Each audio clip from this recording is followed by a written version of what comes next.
pagi, Shalom ibu-ibu warga GKJ Boja. Pagi ini kita bertemu dalam acara Sapaan Sri Kandi edisi Juli 2022. Bagaimana kabarnya ibu-ibu? Kami berharap ibu-ibu dalam keadaan sehat, sukacita, semangat menyambut hari baru ini, hari terakhir di bulan Juli 2022. Sebelum kita merenungkan firman Tuhan, mari kita berdoa. Bapa kami yang bertahta dalam kerajaan surga yang mulia, kami naikkan syukur kami kepadamu ya Tuhan.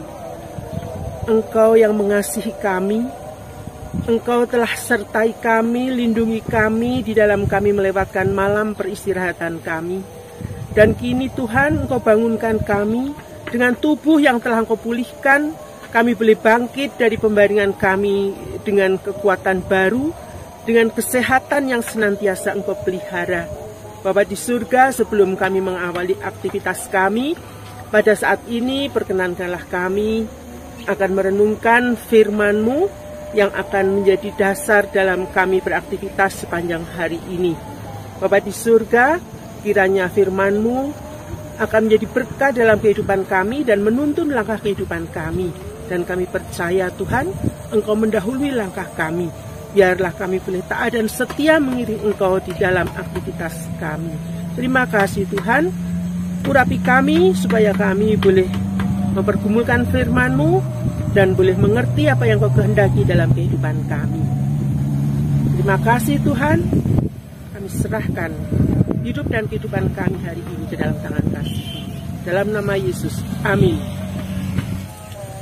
Ibu-ibu, firman yang akan kita pergumulkan pada pagi hari ini terambil dari Lukas bab 8 ayat 1 sampai 3 dalam perikop perempuan yang melayani.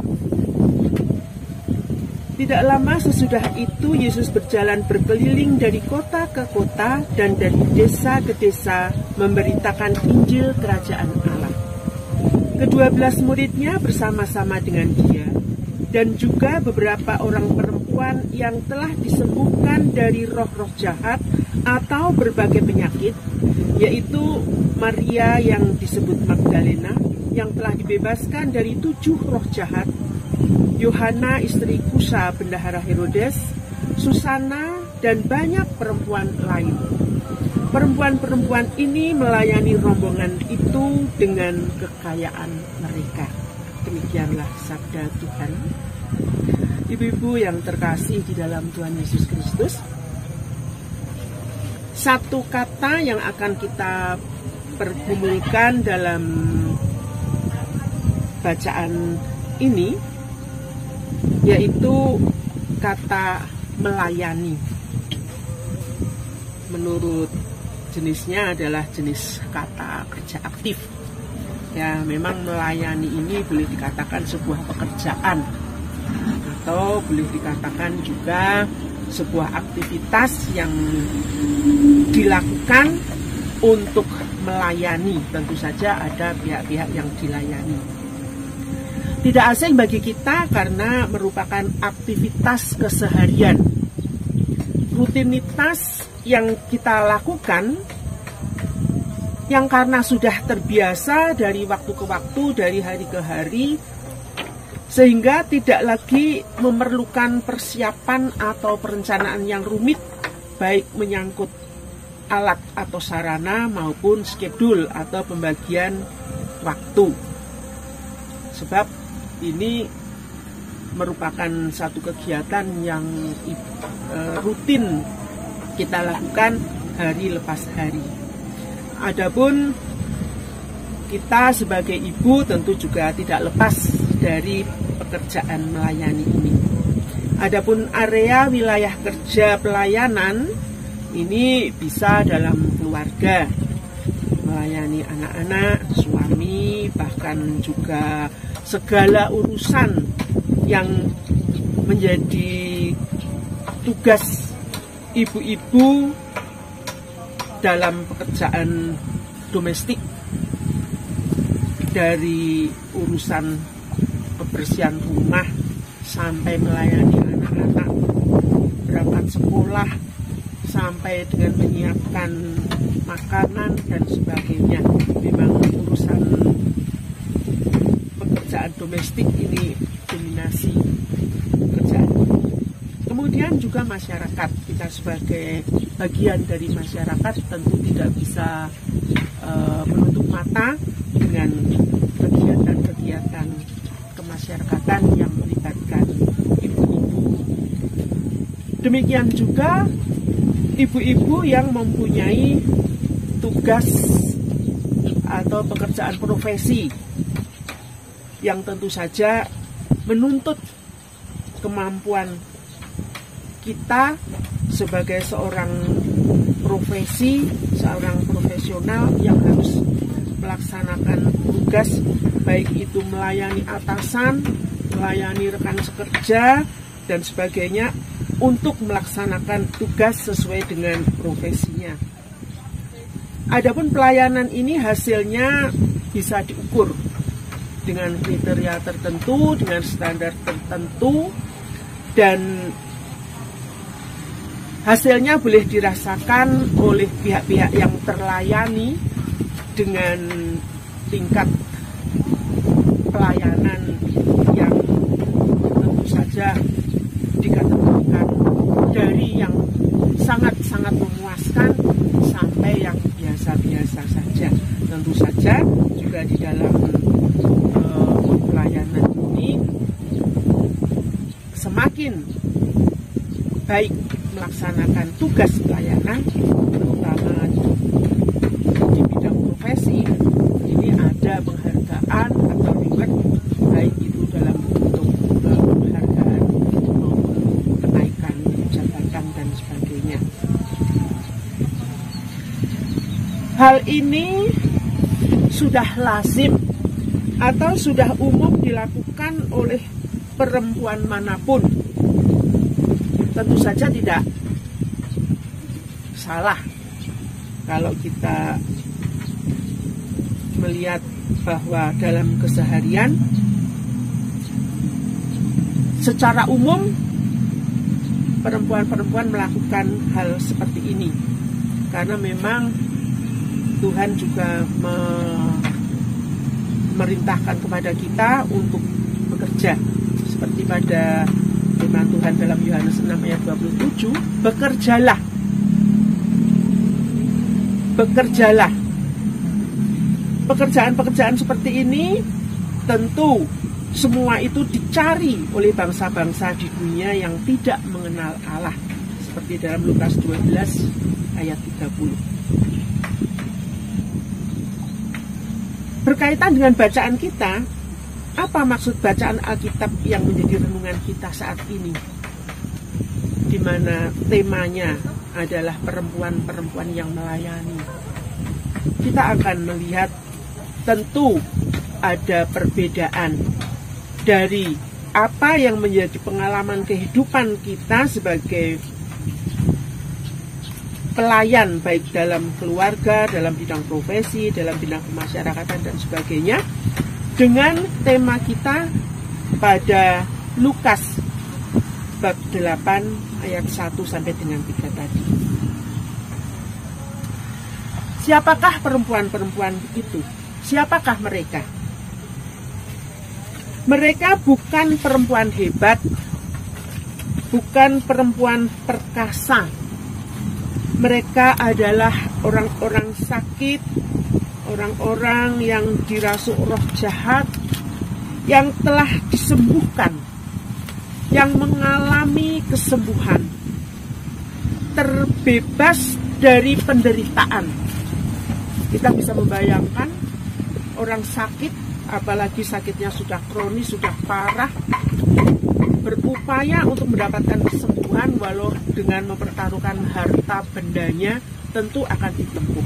Perempuan-perempuan ini sudah mengalami kesembuhan yang luar biasa oleh kuasa Yesus, sehingga mereka mengungkapkan syukurnya, mengungkapkan terima kasihnya karena mengalami kelepasan yang begitu luar biasa.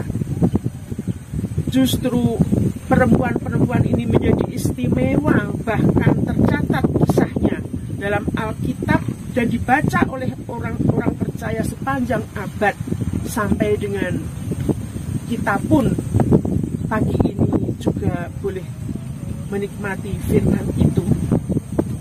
Yang menjadikan mereka istimewa, perempuan-perempuan istimewa, adalah karena melayani Yesus beserta dengan rombongannya, termasuk murid-muridnya, memberitakan Injil Kerajaan Allah. Bagaimana mereka melayani? Di dalam ayat 1 dikatakan bahwa rombongan itu berjalan berkeliling dari kota ke kota, dari desa ke desa. Artinya perempuan-perempuan itu mengikuti rombongan itu full time. Tidak lagi berpikir, di dalam Alkitab tidak diceritakan bagaimana keluarganya, bagaimana anak-anaknya, dan sebagainya. Kemudian juga ayat 3 menjelaskan bahwa mereka, perempuan-perempuan ini, melayani rombongan itu dengan kekayaan mereka.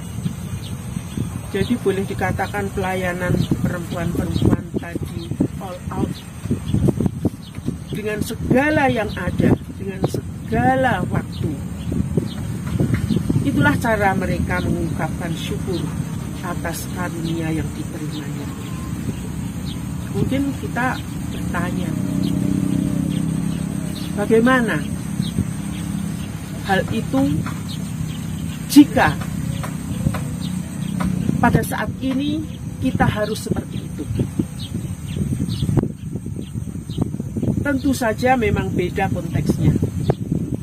Alkitab tulis sekitar kira-kira 2000 tahun yang lalu dengan sekarang tentu saja sudah berbeda zamannya, situasi kondisinya sudah berbeda.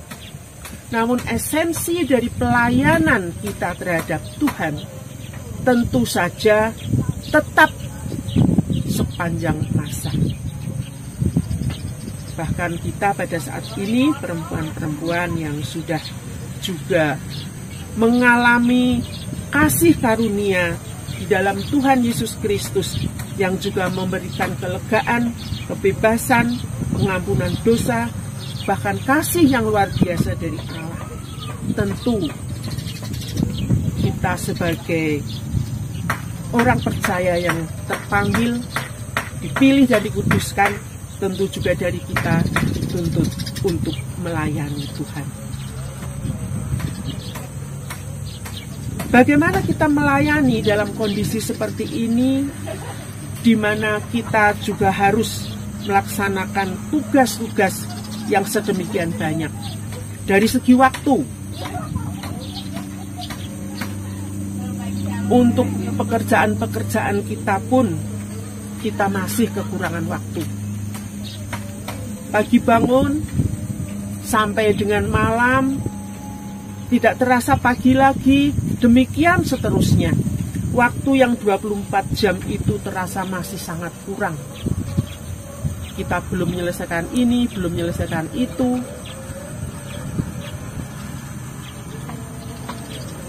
Kemudian pertanyaan yang perlu kita pergumulkan, berapa jam tiap harinya kita alokasikan waktu kita untuk menyenangkan hati Tuhan, untuk menyelami kehendak-Nya, untuk membaca firman-Nya supaya kita tahu apa yang dikehendaki Tuhan dalam hidup kita, sehingga kita bisa melayani dengan baik. Berapa waktu kita sediakan untuk kita menjalin hubungan yang indah, yang intim dengan Tuhan, berinteraksi dalam doa-doa kita.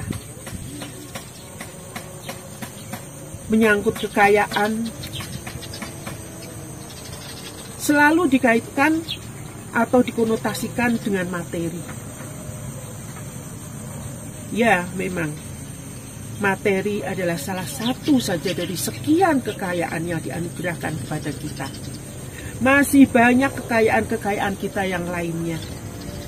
Waktu atau kesempatan, tenaga, talenta, kemampuan, bahkan prestasi-prestasi yang kita raih. Demikian juga hikmat yang dianugerahkan Tuhan kepada kita, kesehatan, demikian juga pekerjaan yang kita geluti sepanjang hari, setiap hari, profesi kita, jabatan, termasuk juga keluarga kita. Itu semua adalah kekayaan yang Tuhan berikan kepada kita.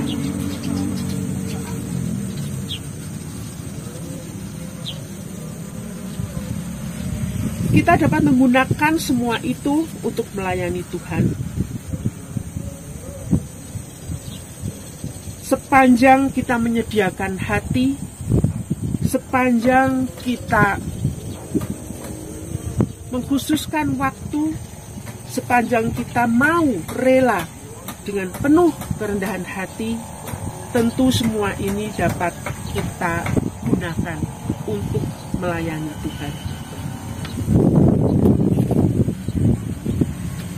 Mari kita pakai semua itu bukan untuk kesombongan, bukan untuk kepuasan diri karena semata-mata kita merasa bahwa itu semua adalah hasil kerja keras kita. Tetapi mari kita gunakan kekayaan yang adalah anugerah Allah untuk menyenangkan hati Tuhan, untuk melayani Tuhan, untuk memuliakan nama Tuhan. Karena Tuhan juga telah menyembuhkan kita, memberikan kelepasan, pengampunan dosa, bahkan kasih-Nya yang begitu besar di dalam Kristus Yesus Tuhan kita. Jika selama ini kita sudah menomor sekiankan melayani Tuhan, maka saatnya mari kita belajar untuk serve God first. Tentu saja dengan menyediakan waktu untuk semakin bergaul akrab dengan Tuhan, sehingga kita tahu, mengerti, memahami apa kehendak Tuhan dalam kehidupan kita melalui firman-Nya, sehingga kita dapat melayaninya seturut dengan kehendak-Nya. Itu semua kita lakukan sebagai ungkapan syukur kita atas anugerah-Nya. Lukas 12 ayat 31 mengatakan, tetapi carilah kerajaan-Nya, maka semuanya itu akan ditambahkan juga kepadamu. Selamat berkarya, selamat melayani, Tuhan Yesus memberkati. Amin. Mari kita berdoa. Bapa kami surgawi, kembali kami datang kepadamu ya Tuhan, mengucap syukur karena firman-Mu yang begitu indah, yang telah mengingatkan kami untuk kami menggunakan segala anugerah-Mu Tuhan, kekayaan yang Engkau berikan untuk memuliakan nama-Mu. Bapa di surga, kami menyadari Tuhan, tanpa penyertaan-Mu, tanpa berkat-Mu, tentu saja jerih payah kami sia-sia.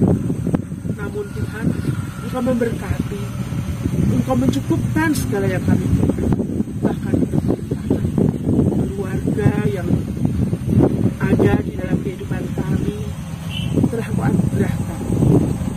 Di dalam kami senantiasa memuliakan Engkau di dalam keluarga kami, biarlah kami juga senantiasa pulih, semakin menjalin keakraban bergaul dengan Engkau melalui doa-doa kami, melalui mezbah keluarga kami. Demikian juga segala karya dan pekerjaan kami Tuhan, dimanapun Engkau tempatkan kami, apapun yang Engkau izinkan kami lakukan Tuhan, kiranya itu semua untuk kemuliaan nama-Mu saja. Terima kasih ya Tuhan. Aktivitas kami hari ini, kami mohon penyertaan-Mu, kami mohon pertolongan-Mu, sehingga kami dengan taat dan setia Tuhan boleh melaksanakan segala tugas tanggung jawab kehidupan kami seturut dengan kehendak-Mu. Ampuni dosa dan salah kami ya Tuhan. Dalam nama Kristus Yesus Tuhan dan Juru Selamat kami berdoa dan mengucap syukur. Amin. Selamat pagi, selamat melayani, Tuhan Yesus memberkati.